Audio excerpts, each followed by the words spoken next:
Hey now, it's Brace for Impact, and I'm your host, Mike Gilbert, and I'm joined as always by Salty JD. By God, Oliva, how you doing, JD?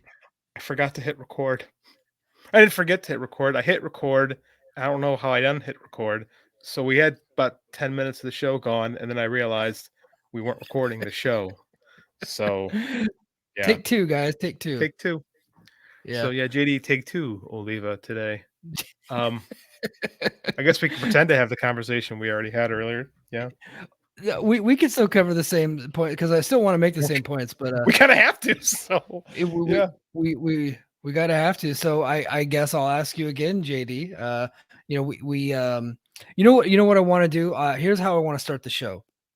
So on Please. Sunday, we went live after Slammiversary, and Hmm. I had so much fun doing that show live. I loved doing it live. So I want to give a big shout out to the Brace for Impact faithful for those that joined us live. Not only on Sunday but the last couple weeks. I know our buddy Godilla. Special shout out to him for being in the Hmm. chat this week. And then last week we had I know we had a brother Gerard, a big new distribution deal. He showed up last week on our live preview show. Official Little Silver. I know the homie Nonzo is hooked up. Jumped in the chat with us a couple of times. So I want to just give a big shout out to the BFI faithful. And then, of course, a big shout out to BQ, Pat, and Lucha Doncic, Diamond Villain himself, Detuan Moore. I want to just give a big shout out to those guys, man, for all the support that they've given us and the Brace for Impact little crowd we got here, the Brace for Impact crew we got here, man. Yeah, a special shout out too to the guy who gave us $5, who I'm not familiar with. I don't think he's ever Yeah, hung out in our chat before. no, Um, yeah, do you that know was his him? debut. That Yeah, was his debut in the chat. So hell of a way to make a debut. As we talked about in our previous recording, we neglected to mention that AJ Styles was on the show yeah, because we're yeah. dumb. So yeah, AJ Styles. I kind of was joking a little bit on some of my social media posts saying AJ Styles returned to Impact, but in a way, he was on Slammiversary. I know that we forgot to mention that at Slam, not because it wasn't a big deal, but because we were distracted by a guy giving us money. Which anytime you give me money, I'm only going to think about that money. I'm not going to think Correct. about anybody else, and that's what happened. So Trend setting. We were the first super chat in the history of the entire Fight Game Media feed, I believe, because we told Garrett we got a super chat, and he was like, "How?" yeah, Like we even blew the boss's mind. That was way right. funnier the first time we told the story. But yes, Yeah, no, we totally blew his mind, and I think he was even more impressed that neither of us had to take our clothes off to get that $5. Like fully clothed. We just did it by being interesting, so that was cool. oh, hey, OnlyFans. That's a hint for tonight's Patreon conversation for later. Yeah, yeah. Or if we started with our clothes off, maybe people would pay us money to put our clothes To back put on. them That's back probably what would on. happen. Yeah, Yes, that's what my wife says. yeah. So We're yeah, a couple of middle-aged old white guys, so yes, that is in fact what we are. Ella told me last week that I had the whitest comment on a podcast he's ever heard when I called myself a casual Frasier fan. So I thought that about it that and I went, yes, that is exactly what that is. That is the whitest thing yep. a person could possibly say. Yep, sounds about white. Sounds about white. But yes, thanks everybody for joining us the last few weeks when we have gone live on YouTube. That more of that is coming. It's not going to be a regular thing that we do, but I think that for special shows and preview shows and certain events, I think we're definitely going to start going live more often, man, because I think that's really fun. But with the way that our schedules are and how late we go on Thursday nights, I don't know that we can always go live, but we're going to try to do that a lot more often. So again, thanks to the Brace for Impact faithful, and let's get into the show, shall we? That's Let's start with talking BTI. Black Taurus defeated Andrew Evett, and Andrew that was Everett talking make BTI. Andrew Yeah, Everett making his impact return after making his impact return for some reason at Slamboree. Or Slamboree, yeah. what the heck am I thinking? Slammiversary. Slam WCW. You're probably watching a lot of WCW Saturday Night 1994 Well, we were on talking the cock. the cock. We were discussing WCW stuff earlier in the previously recorded unreleased brace for impact for the week. So I guess I had WCW on the brain. Yes. Yeah. Yep. But yeah, he lost to Black Taurus, who should have been in the Ultimate X instead of him. So there you go. Not that I'm still salty, Nope. but the show begins with a super long Honor No More promo. And I know JD was live tweeting while he was watching it, and he had some things that he had to say. And because he was saying it before I got a chance to watch it, I wanted to make sure that not only did I watch it, I took notes while I watched it. So everybody's going to get to listen to my note taking abilities here, because I wanted to, like, make sure, like, okay, why is JD so mad? So I just started to break it down by each part and give my thoughts on each part of the segment. So the opening segment starts out okay, actually. They Mhm. planted seed for the PCO turn, which I thought was kind of nice. So good job on that. I And tweeted then you Matt when I saw Taven, that. yeah, I Matt Taven then takes the mic, and I thought Matt Taven was tremendous. I really love the line that he hit when he said, "I didn't kill Ring of Honor, I saved Impact Wrestling."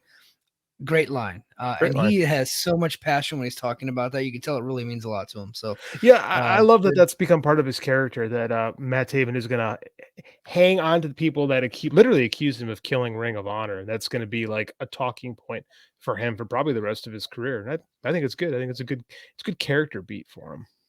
Yeah, definitely. And then, of course, America's Most Wanted, Chris Harris and James Storm come out, and I think that's great. I love that Mhm. tag team.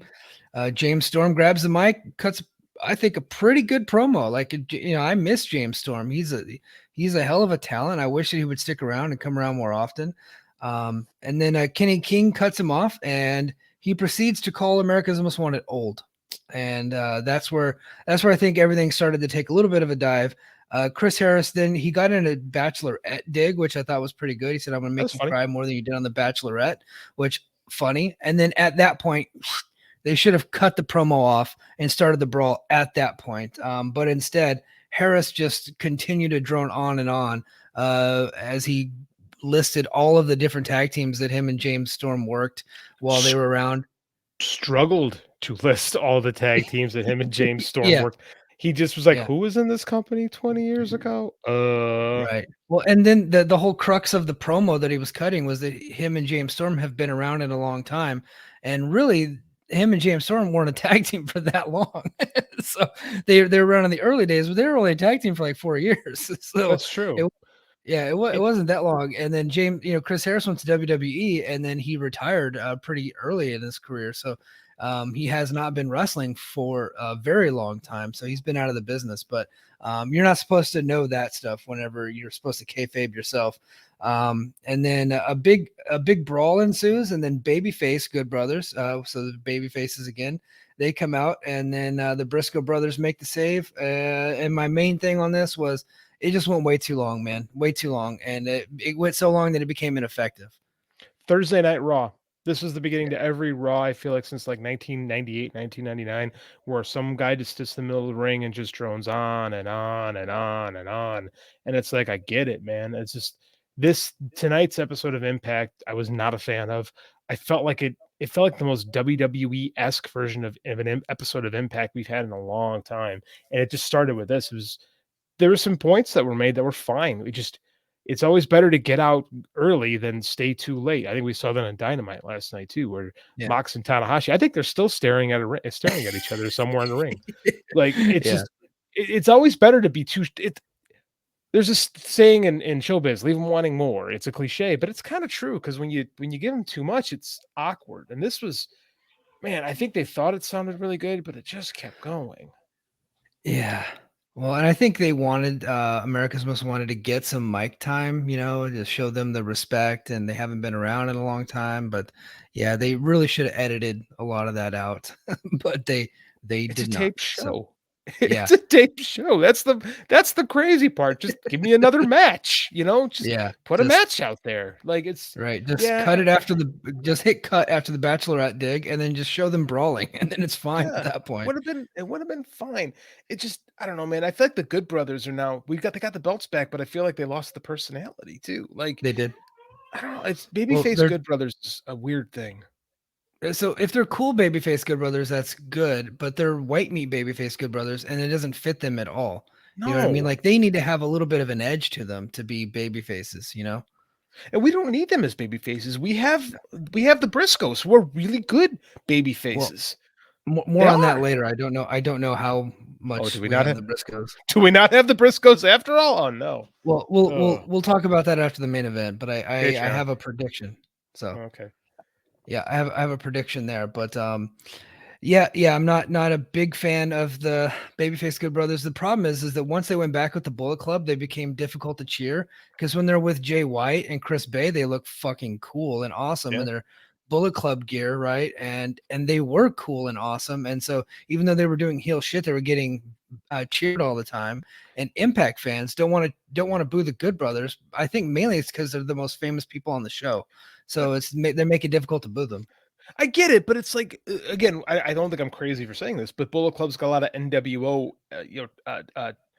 attributes to them, right? Yeah, And like if you try to make them baby, especially white meat baby faces, it just does it takes away what makes them cool and the reason why people cheer them. So I mean, like if you if you don't have the Bullet Club guys be the Bullet Club guys, then what are they? Just let them be tweeners, right? I mean, that's yeah. kind of what Bullet Club is. All basically the NWO was too. Just let them exist in that space. Like having Luke Gallows run or Doc Gallows, excuse me, run out to make a save is one of the most ridiculous things I've seen on television in a long time.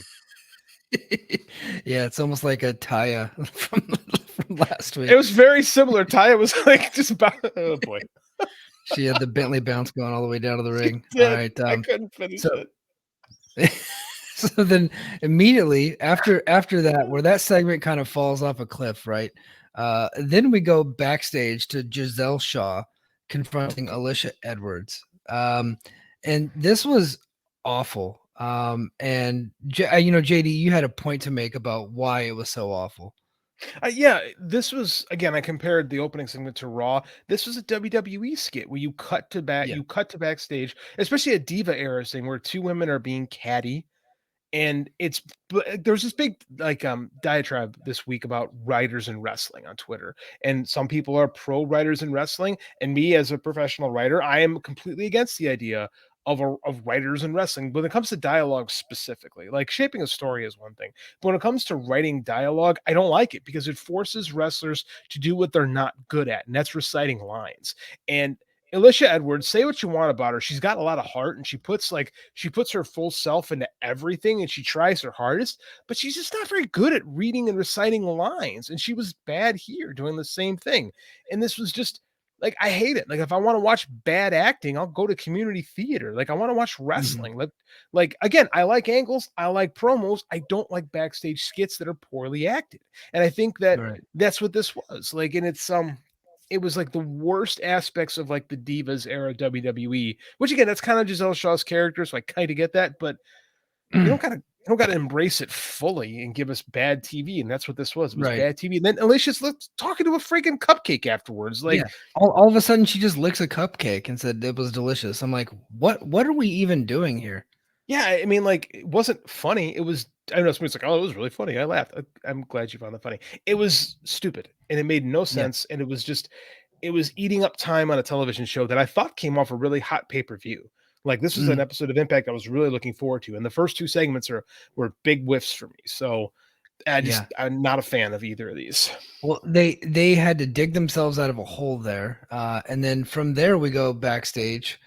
Honor Moore confronting Demore, and Scott Demore stated that he was going to give them an opportunity against all odds. They'll be battling James Storm, the Good Brothers, and the Briscoes in a 10-man tag. And then later in the evening for the main event, Bennett, Taven, and Edwards in the main event tonight against Storm and the Briscoes. I got to say, Bennett, Taven, and Edwards. I love this trio as a Oh team. yeah. They're amazing. Like, their match from a couple weeks ago with Kazarian and the Motor City Machine Guns, I thought was one of the best TV matches all year. And then and tonight I thought the main event was really good too. I just don't think you can go wrong with that trio at all. Like they're such a good team, those three guys. Yeah, man, and they have good chemistry together too that we saw. I mean, it kind of fits too. Cowboy with the two farmers, right? Yeah, and then you It got the three works. Boston guys, you Yeah, know? the whole thing. Oh yeah, it's true. I didn't even think of that. You just said that. Yeah, that made this whole little trios thing work really well. I like the main event. Main event was good. Oh yeah. Yep. Next we go, and you know what? And the next match would be Mia Yim defeating Chelsea Green. I actually thought this was a pretty good match. I thought Chelsea looked pretty good in it. Mia Yim's obviously a veteran and can carry them. You know who I actually thought was tremendous in this match? Who wasn't even wrestling. I thought Deonna Purrazzo and Matthew Raywalt were pretty good on commentary. I think they have good chemistry. Yeah, I was entertained by them on commentary. Yeah, that's why they had the two of them together originally. Like they do have good chemistry together. Yeah. Hot take. I think this is probably might be Chelsea's best Impact match as far as just like a traditional match goes. I think Mia Yeah. Yim, who has been around long enough, I think I can call her a ring general. I think she got a good match out of Chelsea, who I can be kind of hard on sometimes. I don't think she's a great worker per se, but I thought tonight she had a pretty decent performance. Again, I'm not going to go out of my way to say it was fantastic, but it was passable, it was watchable television. Yeah. No, I thought it was decent. It's at one Yeah, point, Mickey James comes out, and because Deanna Prazo was trying to help Chelsea Green cheat, and Mickey James came out to make the save there, and Mia Yim capitalized with a successful defeat. So there you go. And then we go backstage. Gia Miller was with former Knockouts tag champions, The Influence. Madison Rain had a busted open nose. That looked actually pretty brutal. She put those pictures on social media. And courtesy of Tindall Dashwood's head stemming from this past Sunday's Slammiversary. The two started jaw-jacking before Giselle Shaw interrupted. Shaw stated that she was looking for a new tag team partner, but Dashwood took exception and started to leave, and Rain stopped her and said that if Shaw could take out Rosemary or Valkyrie, maybe there was an opportunity. So I don't know what this means. Does this mean like one of them is going to start teaming with him? Like, is the Influence breaking up? Or I don't know. And honestly, I don't know that I even care. I don't care. I will say this. Kudos to Madison. She's a tough girl. I'm gonna Oh assume yeah. she might be out for a little bit. Like those face look kind of That beat up. I actually thought Madison was okay in this segment. Like mm. being particularly annoyed with Tennille. Like I don't know, that's the best I can say about it, but I don't know, who cares? Yeah, yeah. Oh, I had this on my old podcast, the Podcast Express. Every week I had a segment called "Who Gives a Shit," and this one would have fit into that segment. I So kind of there felt you that go. way. I mean, I don't it's I mean, whatever. So, this episode, it started off as kind of like an episode of WWE Raw with the long drawn out promo that just overstayed its welcome, feeding into a couple of backstage segments, one of which was very bad, and then kicked into Yes. kind of a mid-level match. And then all of a sudden, it just started turning into an episode of WCW Saturday Night. And the reason why I say that is because two guys from WCW Saturday Night actually were in the very next segment with the Shark Boy and Bhupinder Gujar defeating Johnny Swinger and Zicky Dice. And then at that point, I was like, well, they're coming up on center stage here pretty soon, doing the taping there. This match might have been saved for center stage because it was very much out of the WCW Saturday Night playbook. So we had a debate tonight on Twitter about the AEW specifically and their use of their talent. And I said, dude, part of the Yeah. fun about WCW is sometimes random guys would come in and have matches. You'd be like, hey, that was really fun. That was awesome. And tonight, Shark Boy showed up on Impact, and I was like, oh, now I have to eat my own words because I'm watching Shark Boy in 2022 again. Yeah. So maybe Shark not. Boy Maybe looked I was more like wrong. Shark Boy looked more like Whale Boy to me. I don't know. Um, Shark. And brother is eating. a little stretchy in the midsection for sure. Yeah. But this match, this was funny. It was fun. Inoffensive Who cares? comedy. It's okay to have a little bit of fun on TV, right? Johnny does nothing bad on television. He makes Yeah. everything work. That dude makes every second he's on TV count. So I'll allow it. Yeah. And then thankfully, mercifully, the match ends and then Violent by Design attacks. Diener and Joe Doring of Violent by Design hit the ring. They attack everyone. And then VB destroyed all four men, and Diener grabbed the mic, stating that they weren't going anywhere. This was actually Diener's very first in-ring promo in Impact, by the way, and he's been around Impact forever. So, kudos to him for for being in the company for 20 years and getting his first promo. It's like, way to stick it out, bud. It's patience, But, patience. yeah, but I thought he actually cut an effective promo. I thought he was actually pretty good. He grabbed the mic and stating that they weren't going anywhere until Josh Alexander came down to the ring, which then Alexander came down to the ring. Alexander stated he was getting ready for their match later tonight, but he was here now. Diener called Alexander, kept calling him Joshua of all things. Made me think of Lethal Weapon, the first one, Mr. Oh, Joshua. Mr. Joshua, yes. Yeah, Gary Busey. He stated that Doring was undefeated and that he would be taking the world championship home for Violent by Design. And he also reminded Joshua that Doring defeated him just a couple weeks ago, defeated Josh Alexander. So, which is why we're having the match at Against All Odds. Alexander took exception and asked where Eric Young was. Alexander stated it didn't seem like a Young call out, but Diener call out. And then asked Diener what he was going to do all alone after Diener gets defeated at Against All Odds. And Violent by Design took exception. They attack Josh, and then boom, immediately they start the match between Josh Alexander and Cody Diener. Sorry. And I thought this was an effective match, and I thought it told a good story because the big man Joe Doring got the heat on Josh early, and then that made Diener look like an effective on top heel, and made Josh come from behind and sell until he eventually defeated Diener, and I thought it was pretty good. My issue with this whole thing is when it's happening, right? We jokingly we're saying, New Era Impact, and we kick off the show with this theme song that we all hate. And it felt like a lot of more of the same, right? Right. Like to me, it doesn't, like, storyline wise, I don't understand the logic of when you beat the big boss that now you have to beat the underlings.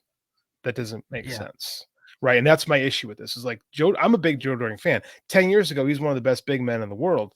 Time has been rough on him, but I think he's been better the last couple weeks. But he has not been pushed like a guy who should be contending for a world championship right now. And again, Against All Odds is just an Impact Plus special. I get it.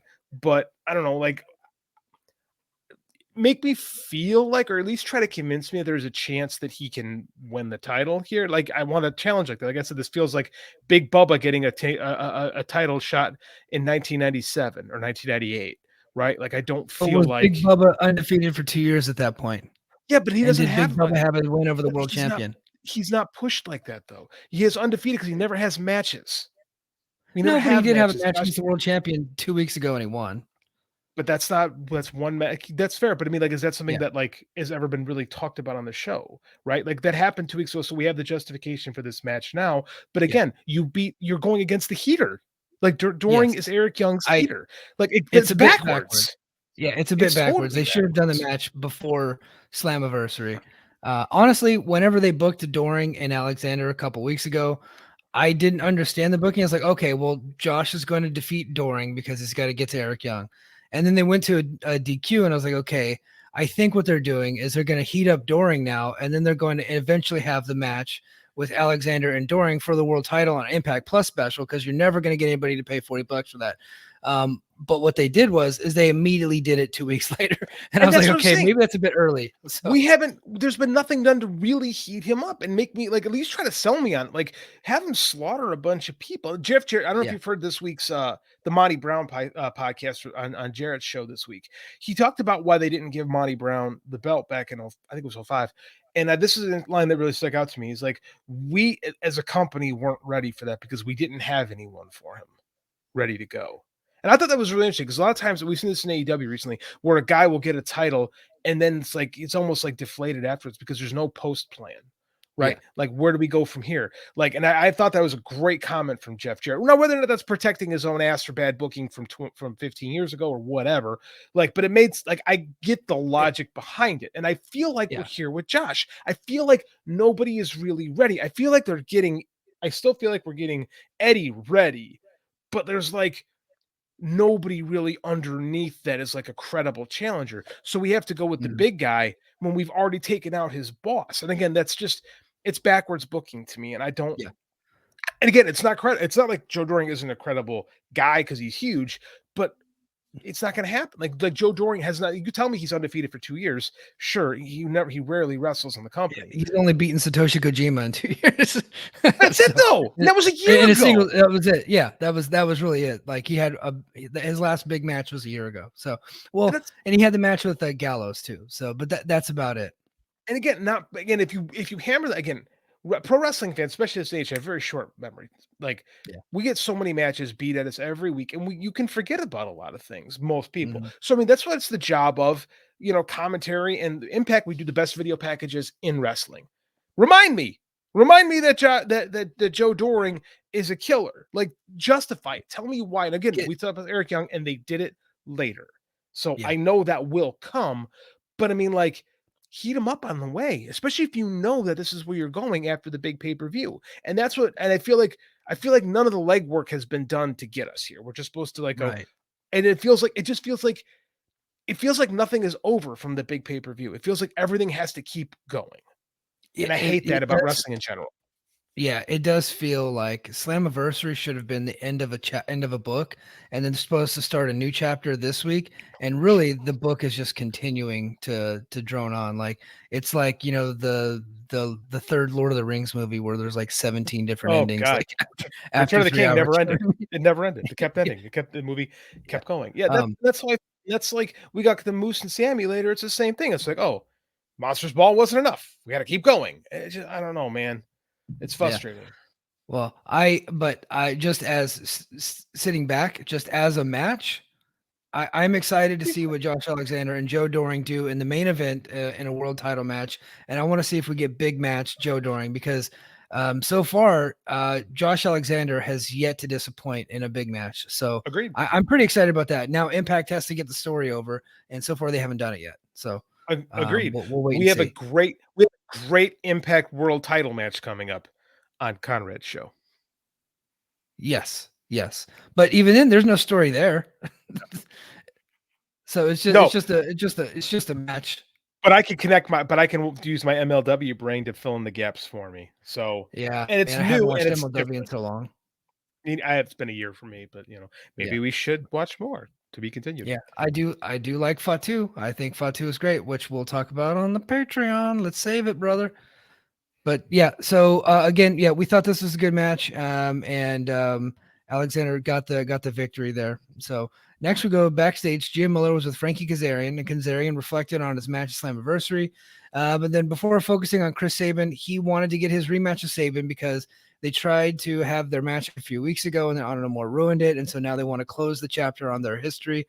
I liked the promo. I thought this was effective. At first, I'm like, why is he trying to go back to this Chris Sabin thing? They're friends again, but no, this is just more about them close. He just wants to see who's better between him and Sabin, his career long rival, and I get that. So Sometimes the best pro wrestling is I'm better than you. yeah, I actually like this. Frankie's an underrated promo. he is. Yep. He even threw in his little gimmick there at the end, so I thought it was very effective. And the next we get a video promo shown from Jordan Grace, who is just like so muscular and shredded. It's insane. Like I don't know, she's never been in this shape before, as far as like just like a little powerhouse. And I think a great representative for Impact as the champion. But she was thanking Tasha Steelz and then pondering a potential rematch. And then backstage, Steelz with Savannah Evans and stated that if Grace could survive Evans next week, Steelz would see her against all odds. Okay, you want to go back to backwards booking? How is Tasha Steelz calling the shots on this one? Why does Jordan Grace have to beat Evans to defend her title against the former champion who got pinned 3 times on Sunday, by the way? I don't know. Like, I don't know. This is what I'm talking about. I'm like, Yeah. why does the former champion get to lay out these? Why can't Jordan just go piss off? Yeah, I got the go pick up title. a rope, lady. Jordan Hercules Hernandez Grace should be the one laying out the challenge. She's jacked to the gills. Oh my gosh, yeah. Insane. Yes. Crazy. Yes. Not a great championship performance from one Tasha Steelz, but yes, here we go. No. Dude, she got pinned 3 times on Sunday. She's lucky to be getting a title shot. Now she's calling the shots. This show would make more sense if Scott was a heel. I've been saying this for months. Yeah. Yeah. We go back to WCW Saturday night with Sami Callihan defeating Jack Price already in the ring. Beats his ass quick and he's celebrating. And then all of a sudden, Moose comes in and they have re-kicked off their feud. They're going to have one more match. It's going to be the Housework, or what is it called? The Clockwork Orange House of Fun match. Yeah, Clockwork Orange House of Fun. Yes, they actually refer to it as Ravens. Yeah, Clockwork Orange, et cetera, et cetera. Well, guess who lives in Atlanta?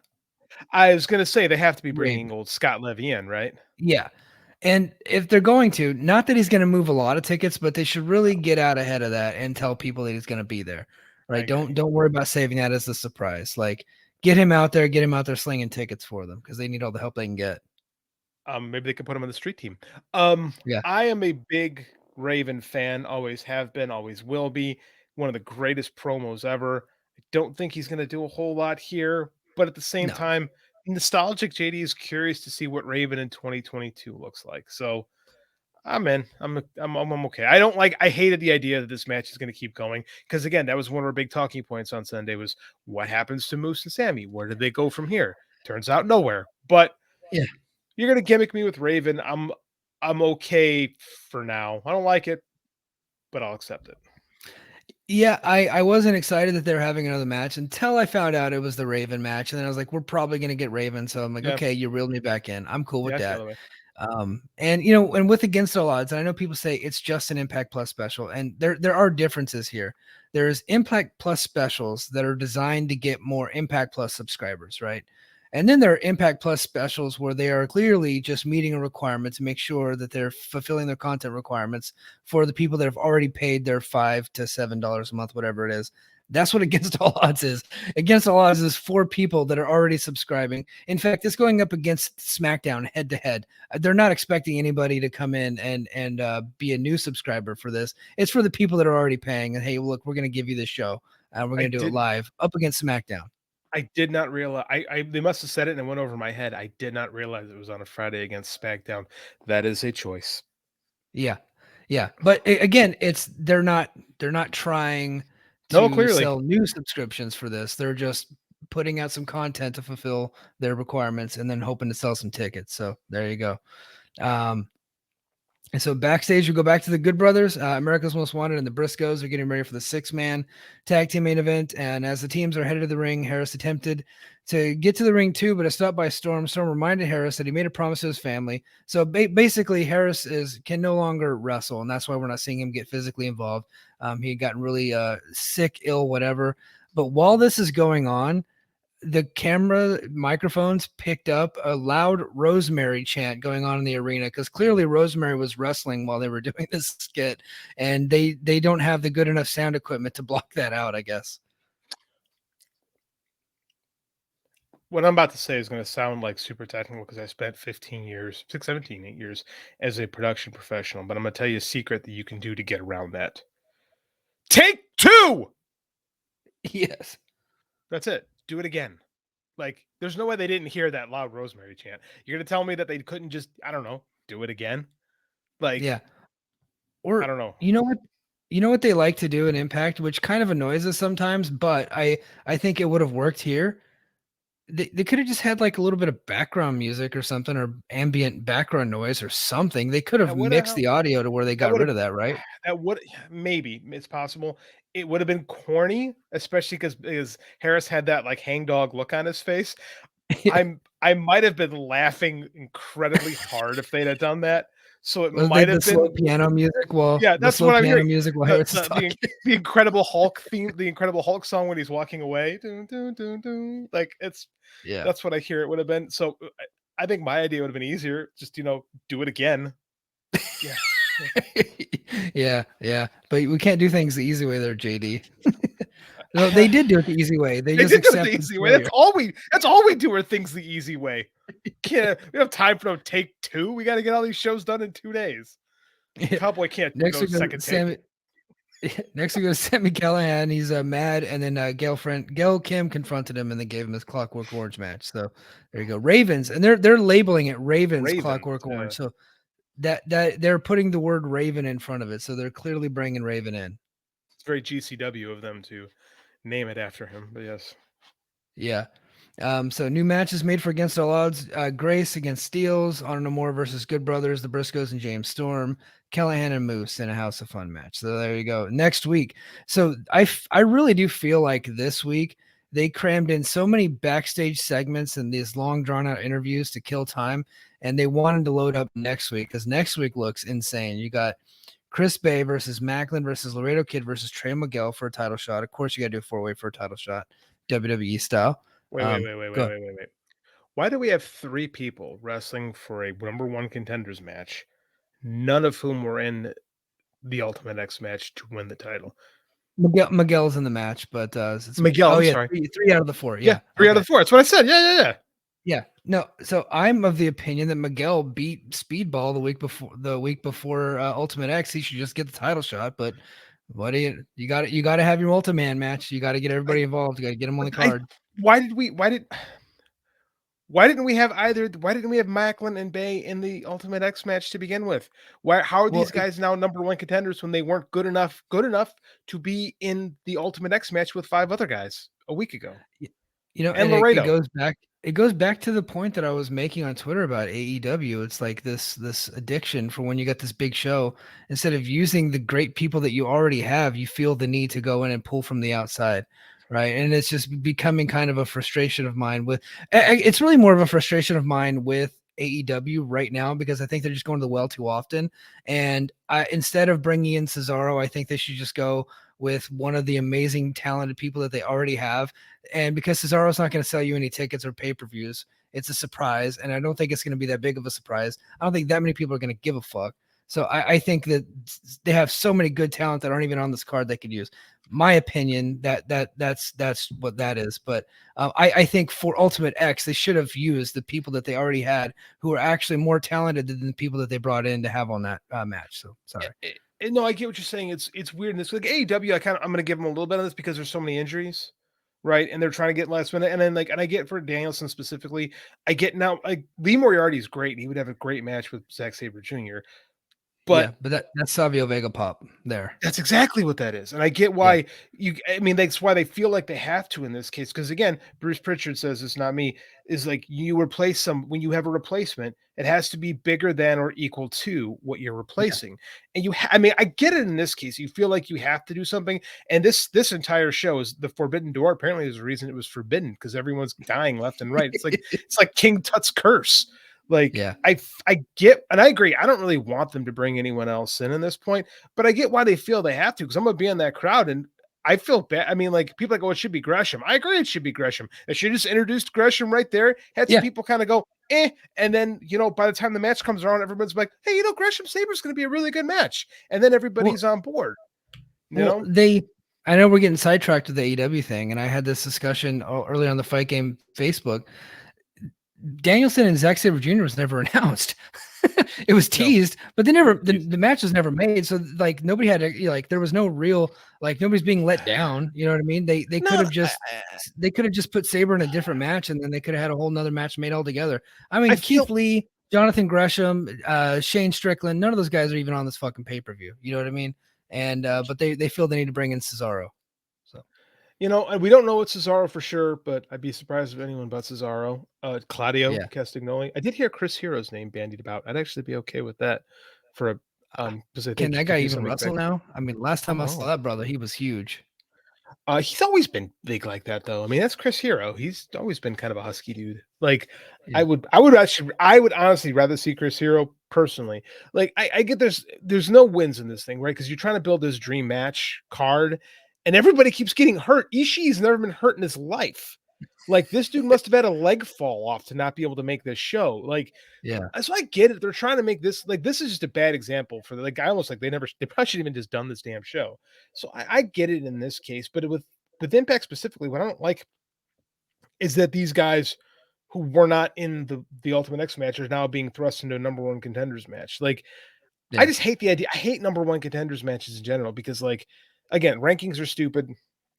Deeming someone a top contender is also stupid when it's just four random dudes. You're like, okay, whoever wins is number one. Go. It's a work sport. We can control it. We can make up reasons why. It's just so half-assed. They have a reason.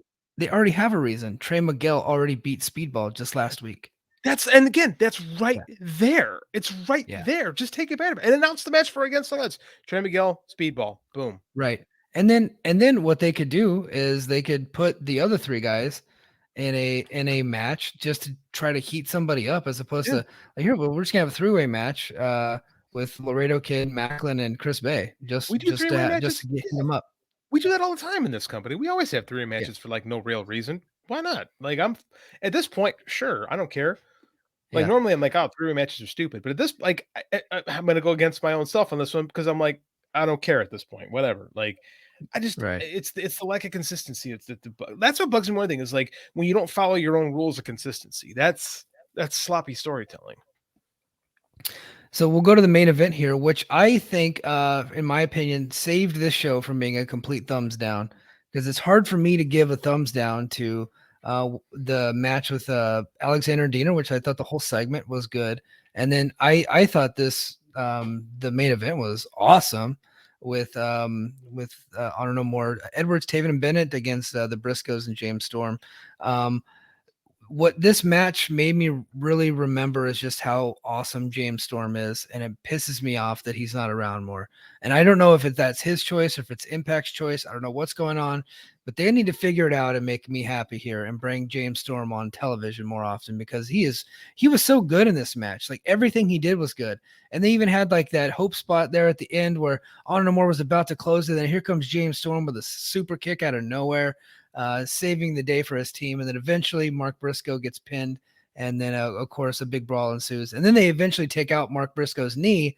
Looks like Mark Briscoe's probably going to be out for a while. He might be going on maternity leave. I don't know what's going on there. He just had a kid, high risk pregnancy there. So Maternity. I never heard that before. Continue. oh, that is a Mike Gilbert original. I have coined that phrase in the Air Force. So I like that. because they always say paternity. I'm like, not maternity is what I'm taking. So I like yeah.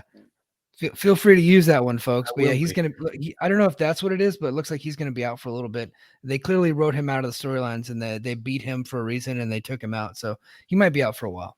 That's okay. That's not okay actually. This was a good match. I agree with you. I thought the Cowboy was the whole story of this match. Like again, I was like, why isn't this guy on the pay-per-view? Is he still with Yeah. the NWA currently? No. Okay.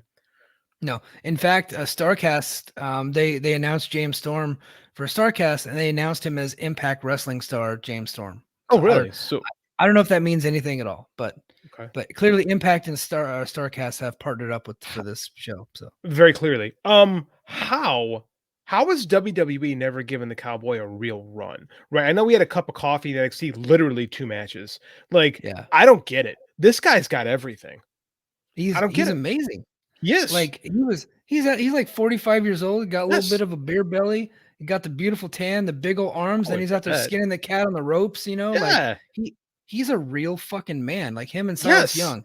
You know what I mean? Like he's a real man. He's everything a wrestler should be. Yes, he can cut a promo. He's good in the Yeah. ring. He can do anything. He's a great baby face. He's a compelling heel. He almost murdered Mickey James, God damn it! Like with a train, with a goddamn Yeah. train, like Dick Dastardly. Like I just look at this guy. I'm like, how did Vince McMahon never give this dude a run? Like, and they pick the other guy. I will never. Yeah. I know everybody was. I was always a Cowboy over Wildcat, always. So Yeah. I don't get it. I watched this guy and I'm like, how did Tony Khan never call this guy? Like he's been kind Yeah. of Like just doing stuff. I don't get it. I don't understand. I really don't. again, I don't know if it's more him than it is the Maybe. companies. Maybe the Maybe. companies do want him, but maybe because Joel Pearl from Fightful was saying he's just like he thinks Storm is just kind of happy living in Tennessee, doing his thing on the farm. And I know he's doing real estate now there in Good for him. Franklin, Tennessee. So Good for him. Good money in real estate. yeah, You know what? You know what? You know what he could really do and be really good at? He could be the global honor champion in Noah. He's got the right age. He can actually work. Oh my yeah, God. Give me Cowboy and Kojima. shit, I'll take that Oh, all day, bro. hell yes. Yeah. Before we sign off on our recap show, what'd you like BB. overall? Where you at on this deal? I hated this show. It wasn't horrible. It wasn't the worst show I've seen all year. I was a little over the top on Twitter about it.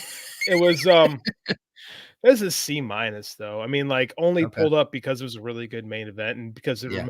every now and then I need to be reminded of how great James Storm was. And that was honestly, he was the MVP of the damn show. So Yeah. goddamn, Well, give me Josh Alexander versus James Storm for God's sakes. I think you can hey, make more story out of that. main event in Chicago, Cicero Stadium, hanging Oh, from the rafters. Let's do it. well, hell yeah. I'll be there. So I'm on board with that. Yeah. No, I thought James Storm looked great. Obviously the Briscoes and the Kingdom, you put them anytime, any place, anywhere. You put them in a match, they're gonna tear it down. And then Eddie Edwards is also obviously very good. So, yeah, I'm more thumbs in the middle here. Yeah, C minus. I'm brace for debate. I'll go with C. There you go. Okay, fair. Great with a curve because they had James Storm. He's one of my favorites. So. I'll concede the half a mark to you. So It's like when someone gets mad at Uncle Dave whenever he gets 4.5 stars. Like, for that what? quarter They of a should have been star. 4.75. God damn it!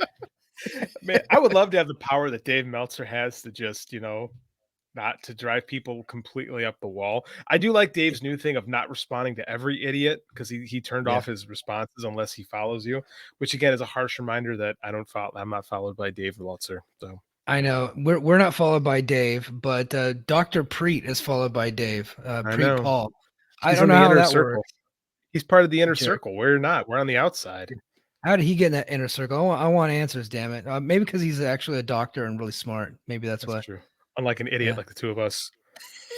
Yeah. All right, guys. Hey, that's gonna do it for us on the free feed here. So if you like what you hear, join us over on Patreon. Go to patreon.com/fightgamemedia and join our Patreon or our Fight Game Media Plus subscription service. Almost said prescription subscription service. It's $5 a month, man, and you get all kinds of content. And we're about to kick into some talk about that. We got some StarCast news that's breaking.